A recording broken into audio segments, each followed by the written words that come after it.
The champagne flute trembled in my grip as I watched my son Harry accept congratulations from his colleagues across the crowded hotel ballroom. At 62, my hands still remained steady when signing million-dollar contracts. But tonight they betrayed me. The crystal stem felt fragile between my fingers, as fragile as the illusion I'd been maintaining for the past 3 years. I adjusted the salmon dress I'd chosen carefully for this evening, the one that whispered wealth without screaming it. Conservative cut, expensive fabric, understated jewelry, everything calculated to blend into the background of Harry's promotion celebration, just as he'd requested. "Mom, you look perfect," he'd said 2 weeks ago when we discussed tonight. "Just remember, these people don't need to know about, your situation." It's better if we keep things simple, my situation, as if my financial struggles were some embarrassing medical condition that might be contagious if spoken aloud. The irony wasn't lost on me.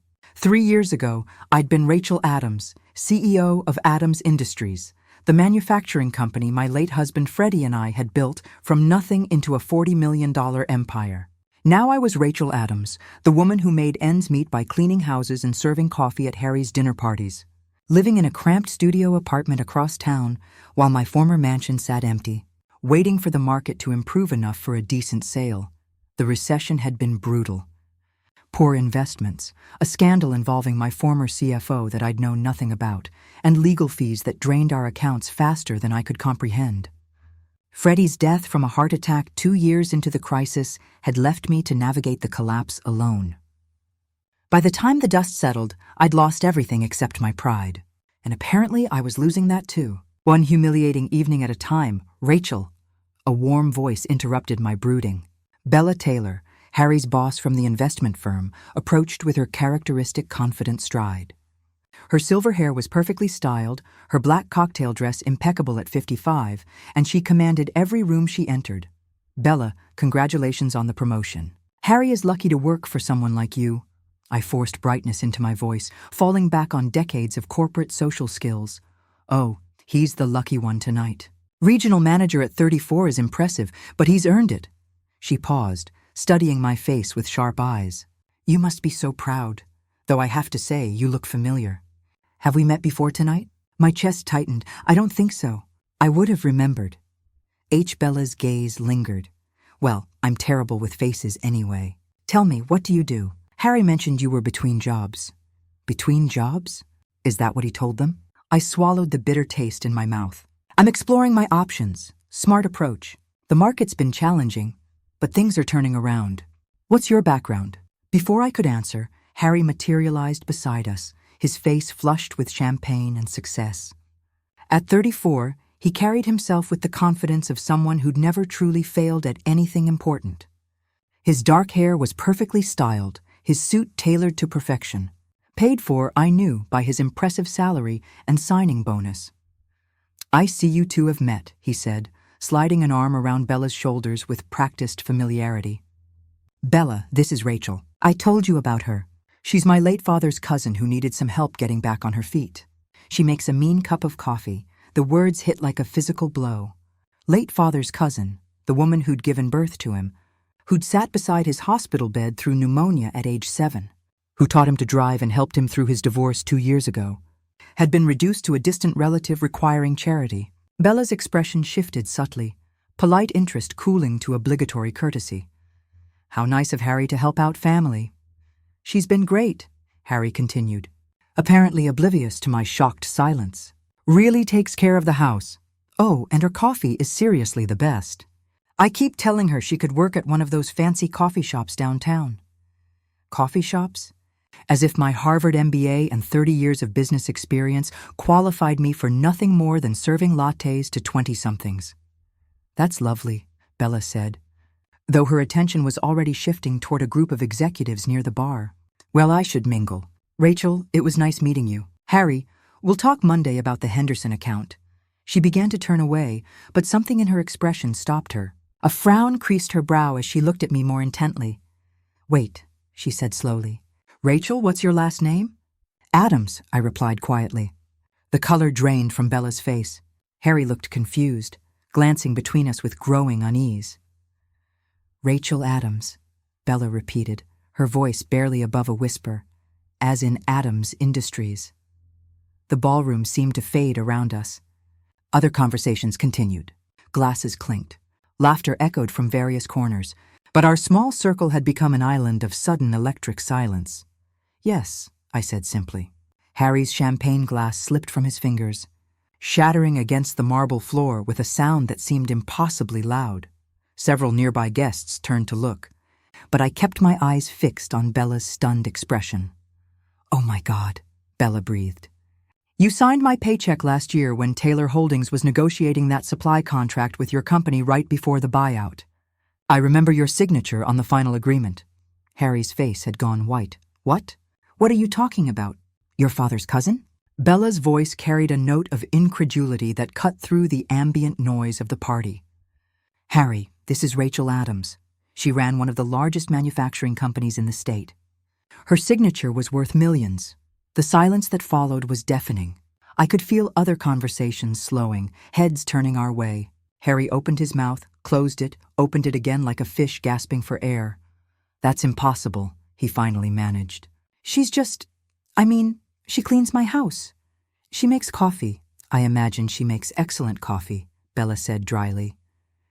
"Most former CEOs are overqualified for domestic work." The pieces were falling into place behind her eyes.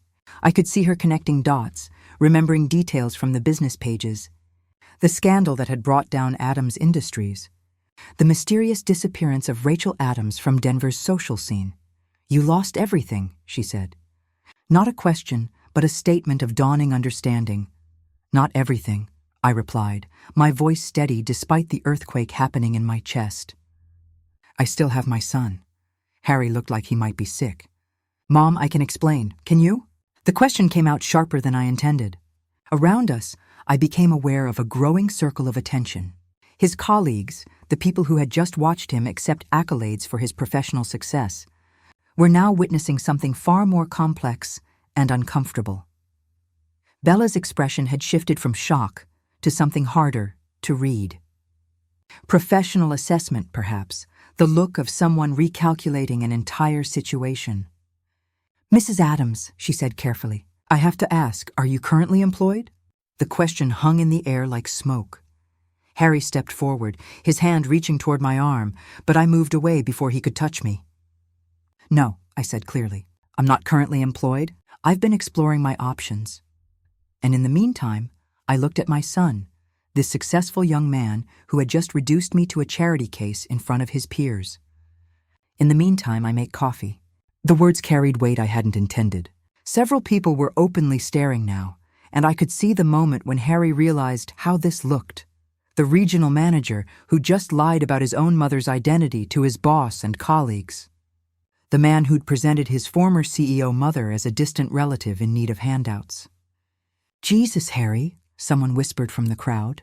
I didn't turn to see who. Bella was still studying me with those sharp business eyes. "Mrs. Adams, could I have a word with you privately?" "Of course." As we moved toward a quieter corner of the ballroom, I heard Harry call out behind us, "Mom, wait!" But I didn't turn around. For the first time in 3 years, I felt something stirring in my chest that I'd almost forgotten existed. It felt like power. Bella led me to a secluded alcove near the floor-to-ceiling windows overlooking downtown Denver. The city lights twinkled below us like fallen stars, and for a moment I remembered the view from my old corner office, higher up, broader, commanding. This perspective felt borrowed, temporary. "Sit," Bella said, gesturing to one of the velvet chairs tucked into the corner. Her tone had shifted entirely from the polite social chatter of moments before. This was Bella Taylor, the executive, not Bella Taylor, the party guest. I sat, smoothing my dress, buying time to think. Behind us, I could hear the party continuing. But there was an undercurrent now, a buzz of whispered conversations and sideways glances. Harry's voice rose above the others, explaining something to someone, his tone defensive and increasingly desperate. 28 years, Bella said, settling into the chair across from me. That's how long Adams Industries was in business. 29, I corrected automatically. We incorporated in 1994. Right, 29 years of building something from nothing. She leaned back, studying me with those sharp eyes. I remember reading about the collapse. The media made it sound like poor management. Bad investments. The media rarely gets the whole story. No, they don't. Bella was quiet for a moment, her gaze flicking toward the main party where Harry was still trying to control whatever damage had been done. Your former CFO, Ronald Gray, he embezzled nearly $8 million before anyone caught on. I nodded. He was Freddie's college roommate. We trusted him completely. The words came out flat, drained of the anger that had once consumed me. He set up shell companies, diverted contracts, falsified reports. By the time we discovered it, he disappeared to a non-extradition country. And the recession hit, right as you were trying to recover. Perfect timing. I allowed myself a bitter smile. Freddie had the heart attack 6 months after we discovered the theft, the stress, the lawyers, the shame of having been so thoroughly deceived. It killed him. Bella's expression softened slightly. I'm sorry for your loss. Thank you. I glanced toward the party. Harry was gesturing animatedly to a small group, his face flushed. Freddie never lived to see how far we fell. But you did. Yes, I lost the company, the house. I lost most of our savings to legal fees and settlements. The employees who'd been with us for decades lost their jobs. Suppliers went unpaid. It was, I paused, searching for words that could capture the devastation. It was a complete collapse. And Harry, the question hung between us like a blade. I watched my son through the crowd, this polished young man in his expensive suit, and felt something cold settle in my chest. Harry had just started his MBA when everything fell apart. He was embarrassed, angry, said I should have seen it coming, should have protected the family better. I kept my voice level. He moved out, finished school on student loans, got his job at your firm. We grew apart, but he let you back into his life. On his terms, the words tasted bitter. I lost my apartment last year. Couldn't keep up with rent on what I was making, cleaning houses. Harry offered to let me stay in his guest room in exchange for housekeeping and cooking. Just until you get back on your feet, he said. Bella's jaw tightened almost imperceptibly. And tonight, the cousin story that started about 6 months ago. He said it was easier than explaining the whole situation to his friends and colleagues, less awkward for everyone. I laughed, but it came out hollow. I went along with it because I needed the roof over my head. Jesus Christ, he's ashamed of me, I continued, surprised by how easy it was to say the words aloud. Ashamed of what I became, what I represent. The successful Rachel Adams who raised him, who paid for his education, who taught him everything he knows about business, that woman doesn't exist anymore. I'm just a reminder of failure. Bella was quiet for a long moment, her gaze fixed on something beyond the windows. When she spoke, her voice was carefully controlled. Mrs. Adams, can I ask you something personal? Of course, what do you want? The question caught me off guard. I'm sorry. What do you want from life? From your future? From this situation with Harry? What does Rachel Adams want? I opened my mouth to give some polite, deflecting answer, but found I couldn't speak. What did I want? For 3 years, I'd been in pure survival mode, finding the next job, making rent, getting through each day. The question of wanting something beyond basic survival seemed almost foreign. I don't know, I admitted finally. The word was sharp, unexpected. Bella leaned forward, her expression intense. You don't run a multi-million-dollar company for nearly 3 decades without knowing what you want. You don't rebuild after devastating losses without fierce determination. You don't survive what you've survived without having something driving you forward. Her voice dropped lower. So I'll ask again, what do you want? Something was stirring in my chest, something I'd buried so deep I'd almost forgotten. It existed. Heat, anger, the kind of cold, calculating fury that had once made me formidable in boardrooms and negotiations. I want my son to look at me with respect instead of shame, I said quietly. I want to stop pretending that who I was never mattered. I want to stop making myself small to fit into his comfortable narrative. Good. What else? The heat was building now. 3 years of swallowed pride and accepted humiliation crystallizing into something sharper. I want to work again, real work. Not cleaning houses or serving coffee to people who wouldn't have dared speak to me dismissively 5 years ago. My hands were clenched in my lap. I want to use my mind for something that matters. And Harry. I looked toward my son, who was now deep in conversation with Bella's assistant, his expression worried. He caught my eye across the room and started to move in our direction. But something in my posture must have warned him off. He stopped, uncertain. I want him to understand that his success was built on the foundation I created, I said, my voice steady and cold. I want him to realize that the woman he's been treating like a charity case taught him everything he knows about business. And I want him to live with the consequences of his choices. Bella smiled, and it was sharp and satisfied.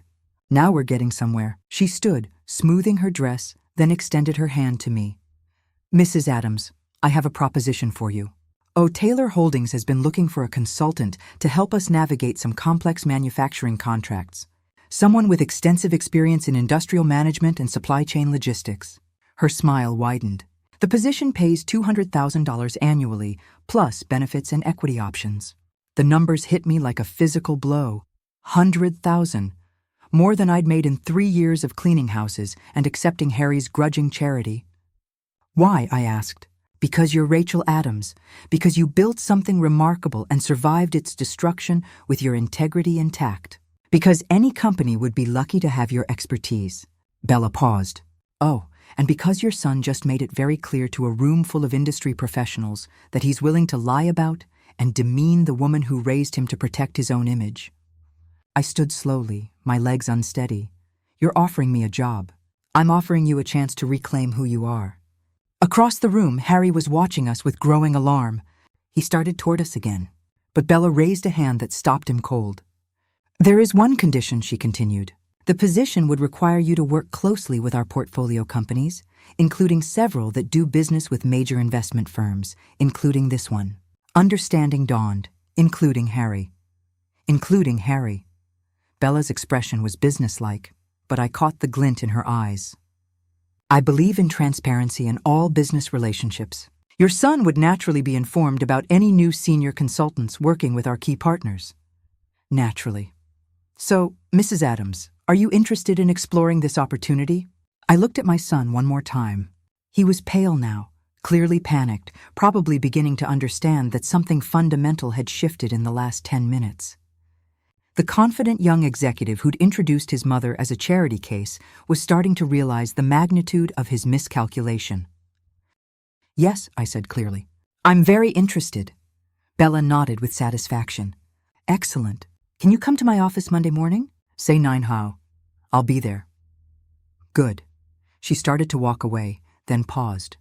Oh, and Mrs. Adams, you might want to start looking for your own place. I have a feeling you won't be needing to clean houses much longer. As Bella rejoined the party, leaving me standing alone in the alcove, I felt something I hadn't experienced in years. I felt dangerous. Harry caught up with me in the hotel lobby as I waited for my Uber. The marble floors echoed with the click of my heels and the hurried sound of his dress shoes as he rushed to intercept me before I could escape. Mom, wait, please. I turned to face him, and for the first time in 3 years, I didn't automatically soften at his distressed expression. Instead, I studied him with the same cool assessment I'd once reserved for difficult negotiations. At 34, Harry had Freddie's dark eyes and my stubborn chin, but none of the steel that had built our empire.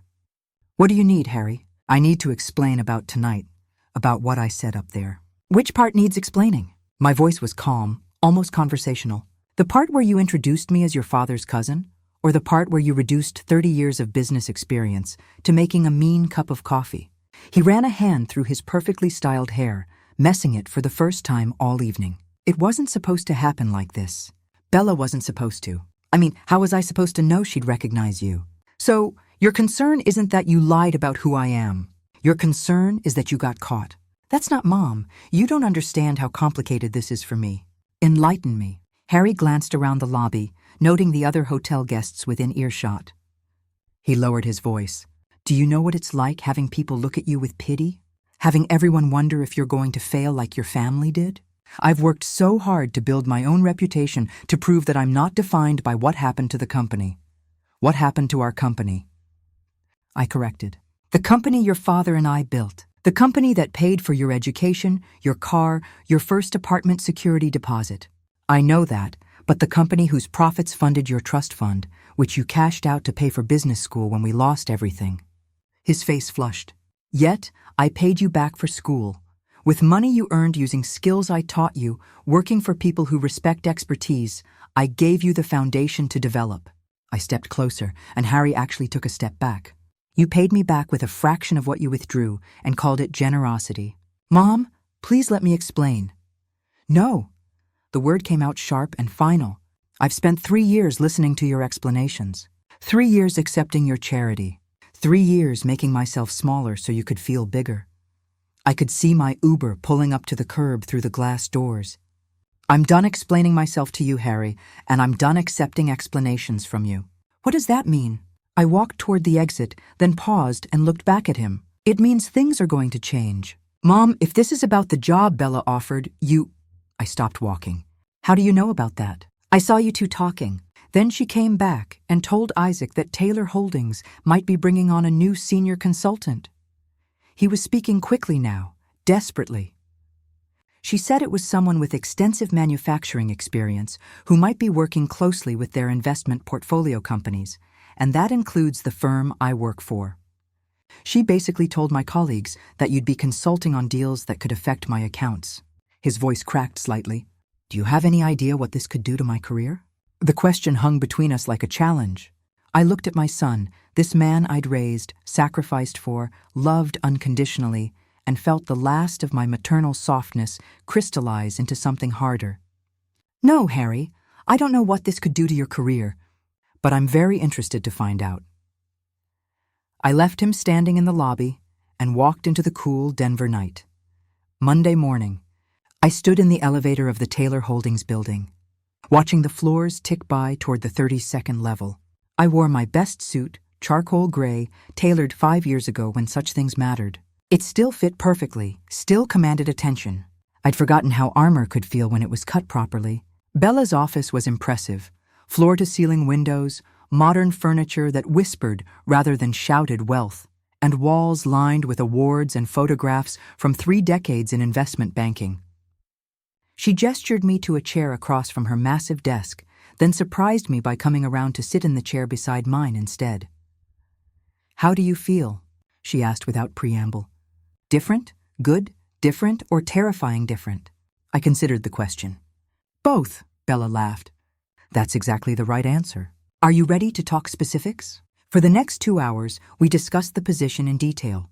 Taylor Holdings managed investment portfolios for several major firms, including complex manufacturing and supply chain partnerships that required specialized oversight. The consultant role would involve evaluating potential investments, managing client relationships, and providing strategic guidance on industrial acquisitions. It's not charity, Bella said bluntly. We need someone with your background, and we need them immediately. Our last consultant retired unexpectedly, leaving us with several complex deals that require expertise we don't have in-house. And the fact that one of your portfolio companies employs my son is a complication we'll manage professionally. Bella's smile was sharp. Business is business, Mrs. Adams. If Harry has a problem working with our consultants, he can find employment elsewhere. The power in that statement took my breath away. For 3 years, I'd been dependent on Harry's goodwill for shelter, food, basic survival. Now suddenly, I was in a position where his professional future might depend on maintaining a respectful relationship with me. When would I start? Today, if you're ready. We have a client presentation Friday that could use your input. I thought of Harry's expensive apartment, his carefully curated image, his dismissive introduction at the party. I'm ready. Bella stood and extended her hand. Welcome back, Mrs. Adams. I spent the rest of Monday morning reviewing files and getting familiar with Taylor Holdings' current portfolio.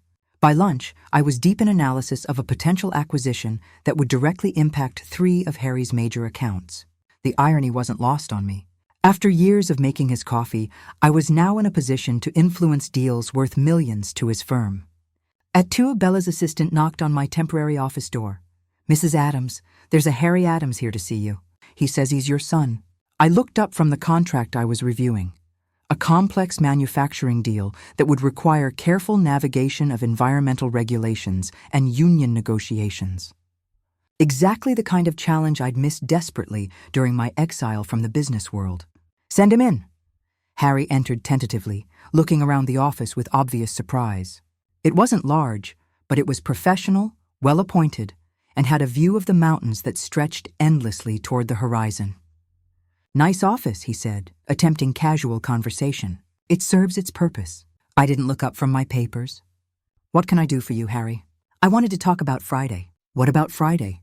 "The client presentation for the Price Industries deal." He sat down across from my desk without being invited.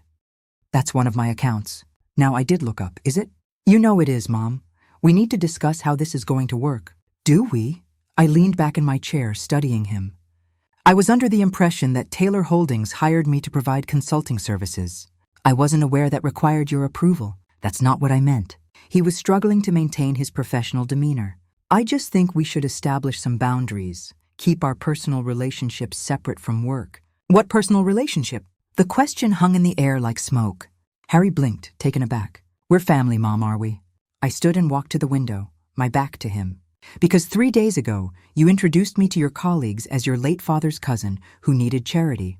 You joked about my coffee-making skills and suggested I might find work at a cafe. I apologized for that." "No." I turned around to face him. "You explained it. You made excuses. You told me how difficult it was for you to have a mother who'd failed so publicly." My voice remained steady, conversational, but you never apologized. Harry opened his mouth, then closed it. For a moment, he looked like the little boy who used to climb into my lap when he was frightened. But that impulse died quickly behind his professional mask. "Fine," he said, his tone cooling to match mine. "Let's keep this strictly business then." "Excellent idea." "Good. Then, as the account manager for Price Industries, I'll be your primary contact for Friday's presentation." I walked back to my desk and picked up the thick file I'd been reviewing. "Actually, Harry, you won't be." "What do you mean?" "I mean that as of this morning, Bella has reassigned the Price account to senior management. Given the complexity of the deal and the specialized knowledge required, she felt it needed more experienced oversight." I met his eyes across the desk. "I'll be working directly with Isaac Thompson on this one." Isaac Thompson, the firm's senior partner, Harry's ultimate boss. The color drained from Harry's face. "You can't do that. I'm not doing anything except providing the consulting services Taylor Holdings hired me to perform." I sat down and opened the file. "Now, if you'll excuse me, I have work to do." "Real work." Harry stood slowly, his hands clenched at his sides. "This is about revenge, isn't it?" I looked up at him, this man I'd raised, loved, sacrificed for, who'd repaid that love with shame and lies and condescending charity. "No, Harry," I said quietly. "This is about consequences." The Price Industries presentation was scheduled for Friday at 10. By Thursday evening, I had dissected every aspect of the deal, identified 3 potential problems that could save Taylor Holdings millions, and prepared a presentation that would either make or break my return to the business world. I worked late in my new office, the city lights of Denver spreading below me like a circuit board. It felt familiar, this late-night preparation, this focus that narrowed the world down to contracts and numbers and strategic possibilities. For the first time in 3 years, I felt like myself, Mrs. Adams. Bella appeared in my doorway, still in her business suit despite the late hour. "How are you feeling about tomorrow?" "Confident." I saved the presentation file and leaned back in my chair. The environmental compliance issues alone could delay their production timeline by 18 months if not addressed properly. Their current legal team doesn't seem to understand the full scope of the EPA regulations that went into effect last year. "And you do?" "I navigated similar regulations for Adams Industries in 2019, cost us $2 million upfront, eerie, but saved us $20 million in fines and delays."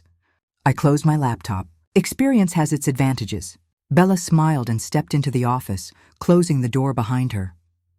"Can I ask you something personal?" "Of course. How does it feel being back in this environment, knowing that tomorrow could change everything for you professionally?" I considered the question. Terrifying, exhilarating, like coming back to life after a very long illness. And Harry, the question I'd been avoiding all week. What about him?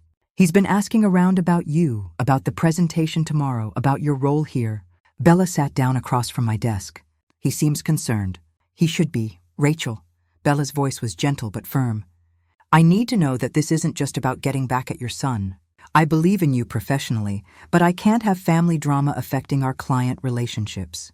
I stood and walked to the window, looking out at the city that had once been mine to command.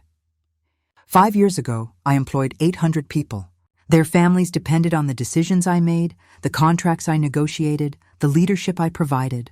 When everything collapsed, I took responsibility for every job lost, every supplier who went unpaid, every investor who lost money. That wasn't your fault. Gray embezzled, but it happened on my watch, under my leadership. I turned back to face her. I've spent 3 years accepting that responsibility, living with the consequences, trying to rebuild some version of a life from nothing.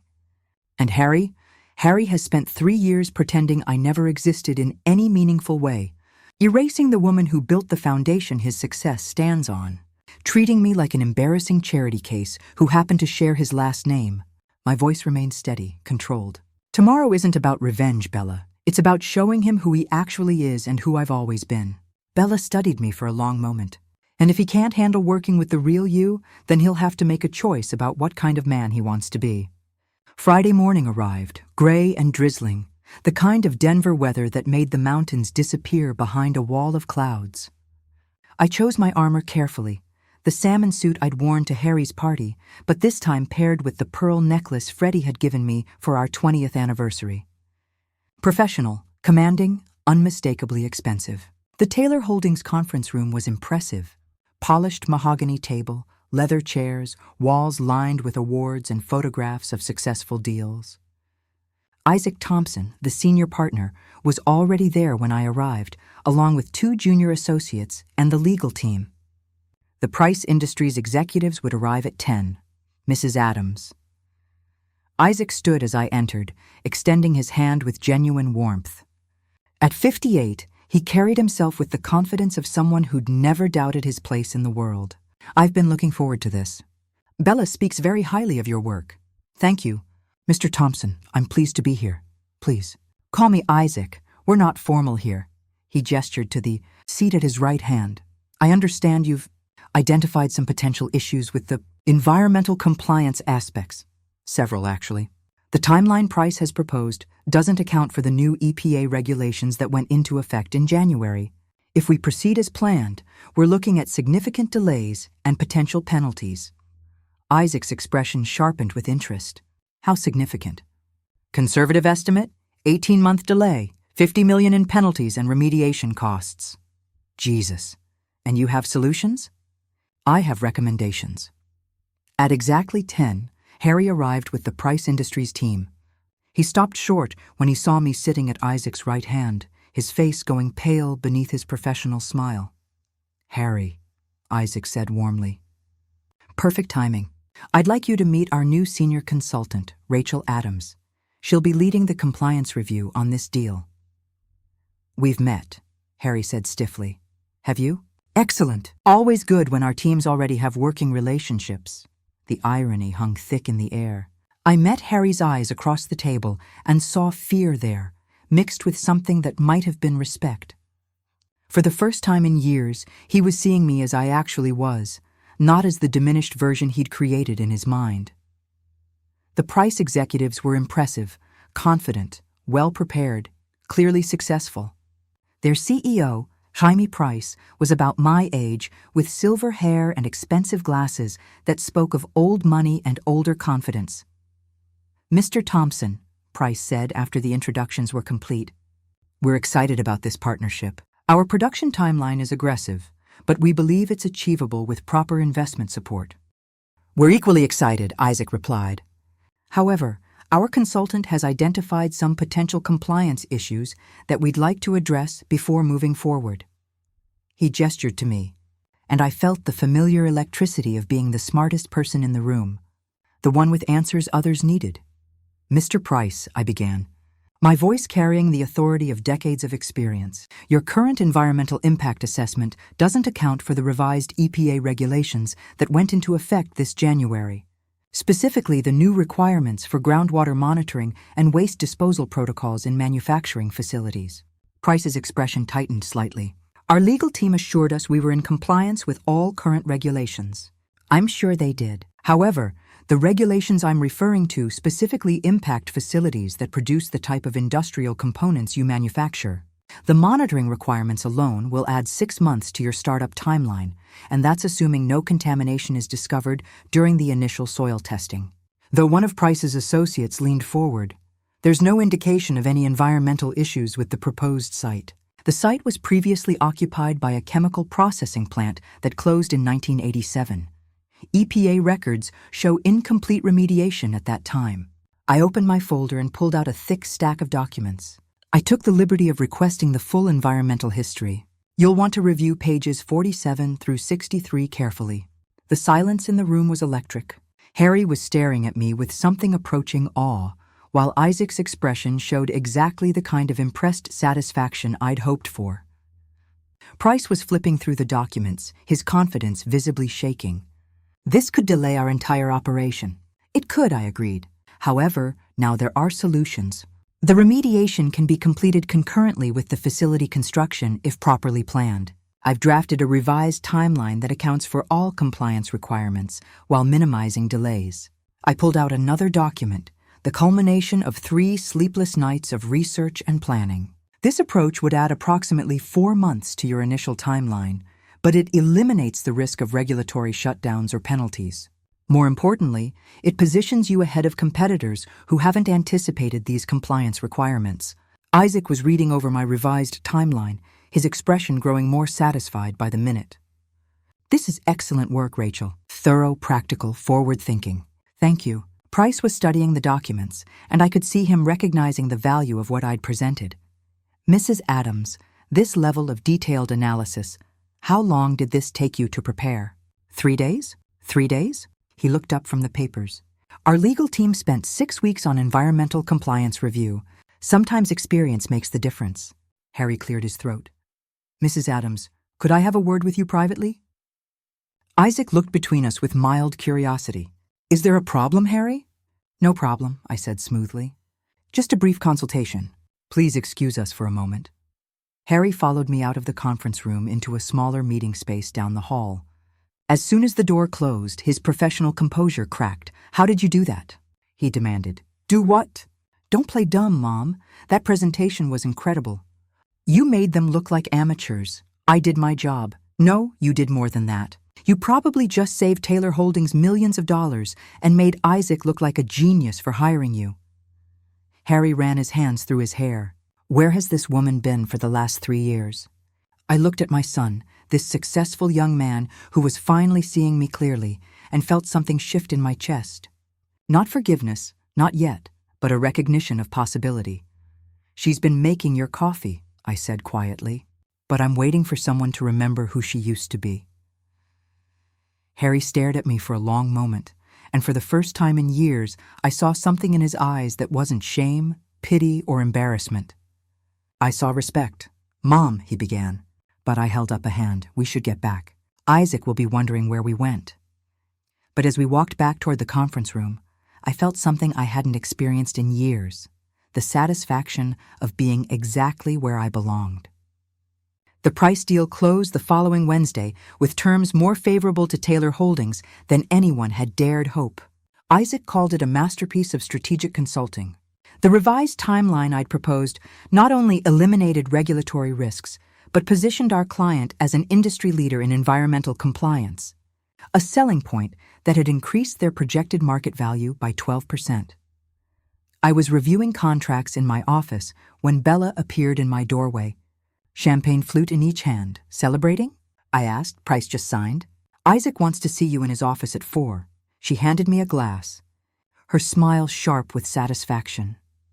I believe congratulations are in order. The champagne was excellent, Dom Perignon, the kind of detail that mattered in this world. I'd missed it more than I'd realized. This casual luxury that came with being valued for your mind rather than your ability to scrub floors. Thank you for the opportunity, for believing in me when I'd forgotten how to believe in myself. Don't thank me yet, Bella said with a laugh. Wait until you hear what Isaac has to say. At 4:00 sharp, I knocked on Isaac's corner office door. The space was impressive, even by Taylor Holdings standards. Floor-to-ceiling windows offered panoramic mountain views, artwork that whispered of serious money, furniture that suggested both success and permanence. Rachel, come in, please. Isaac gestured me to one of the leather chairs facing his desk. How does it feel to be back in the game? Like I never should have left. Good answer. He opened a folder on his desk. I've been thinking about your role here. The consultant position was always intended as a trial run, you understand? A way for both sides to assess fit and capability. My chest tightened slightly. And your assessment is that we'd be idiots to let you go anywhere else? Isaac leaned back in his chair. I'm offering you a permanent position as Senior Vice President of Strategic Development. You'd head up our manufacturing and industrial consulting division, ours with a team of 6 analysts reporting to you. The title hit me like a physical shock. Senior Vice President, a position of real authority, real influence, real respect. The salary would be $300,000 base plus performance bonuses and equity participation, full benefits, 4 weeks vacation, and a company car. Isaac's smile was satisfied. What do you say? I thought of the studio apartment I'd been living in with its thin walls and broken air conditioning. I thought of 3 years of cleaning houses and serving coffee and being grateful for scraps of my son's charity. I thought of Harry introducing me as his father's cousin who needed help. I say yes. Excellent. Isaac stood and extended his hand. Welcome to the executive team, Rachel. As I shook his hand, I caught sight of the calendar on his desk. In 3 weeks, Harry would be presenting his quarterly performance review to Isaac and the senior partners. His success or failure would now depend in part on maintaining a good working relationship with his mother, the woman he'd spent 3 years treating as an embarrassment. The irony was delicious. I was packing up my office that evening when Harry appeared in my doorway. He looked different, less confident, more uncertain. The easy privilege that had always surrounded him seemed diminished somehow. Congratulations, he said. I heard about the promotion. Thank you, Senior Vice President. That's impressive. I continued placing files in my briefcase, not looking up. Is there something you need, Harry? I wanted to talk about us, about what's been happening. What's been happening is that I've been doing my job. Mom, please. Can we drop the professional act for a minute? So now I did look up, meeting his eyes with the same cool assessment I'd been using all week. What act? The Ice Queen thing. The way you've been looking at me like I'm a stranger. Aren't you? The question hung between us. Harry shifted uncomfortably, running his hands through his hair, a nervous gesture left over from childhood. I deserve that, he said finally. Do you? God. Yes, I deserve that, and worse. He slumped into the chair across from my desk. Do you know what it's been like this week, watching you be this incredible professional force, realizing that you've been what, Harry? I've been what? Extraordinary. You've been extraordinary this whole time. And I turned you into a housekeeper because I was too ashamed to admit that my mother was more successful than I'd ever dreamed of being. The admission surprised me, not because I hadn't known it was true, but because I hadn't expected him to say it out loud. And now I feel like the smallest man in Denver. Harry looked up at me, and I saw something I hadn't seen in years, vulnerability, real, genuine vulnerability. I don't know how to fix this, Mom. I don't know how to take back 3 years of treating you like you were nothing. I sat down my briefcase and studied my son. At 34, he was successful, intelligent, professionally competent. But emotionally, he was still the frightened boy who'd watched his family's empire collapse and decided that distance was safer than loyalty. You can't take it back, I said simply. I know, but maybe I can do better going forward. But can you? I want to try. His voice was quiet, uncertain. If you'll let me. The request hung in the air between us. For a moment, I let myself remember. The little boy who'd climbed into my lap during thunderstorms, who'd called me his best friend, who'd once told me he wanted to be exactly like me when he grew up. Then I remembered the man who'd introduced me as his father's cousin, who joked about my coffee-making skills while I lived in his guest room like a grateful servant. Mine. I've bought a condo, I said, downtown in the Isaac Building. I'll be moving out of your apartment this weekend. Harry's face fell. You don't have to do that. I mean, you're welcome to stay as long as you need. As what, Harry? As your father's cousin? As the charity case who makes good coffee? As my mother? Am I? I stood and walked to the window, looking out at the city lights. Because mothers and sons have relationships built on mutual respect and affection. What we've had for the past 3 years isn't a relationship. It's been you managing an embarrassment. That's not exactly true. I turned back to face him. You were ashamed of me, Harry. Ashamed of what I'd become. Ashamed of what I represented. And rather than deal with that shame, you decided to pretend I was someone else entirely? Harry was quiet for a long moment. When he spoke, his voice was barely above a whisper. I was scared of what? Of people thinking I was like you.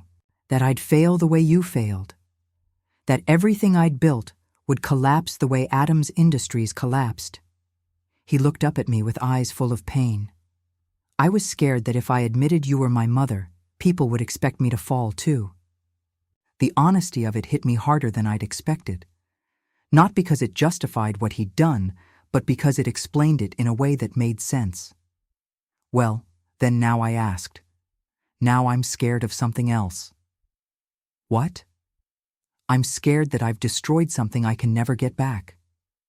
I'm scared that I've lost the most important person in my life because I was too much of a coward to admit how proud I should have been to be your son.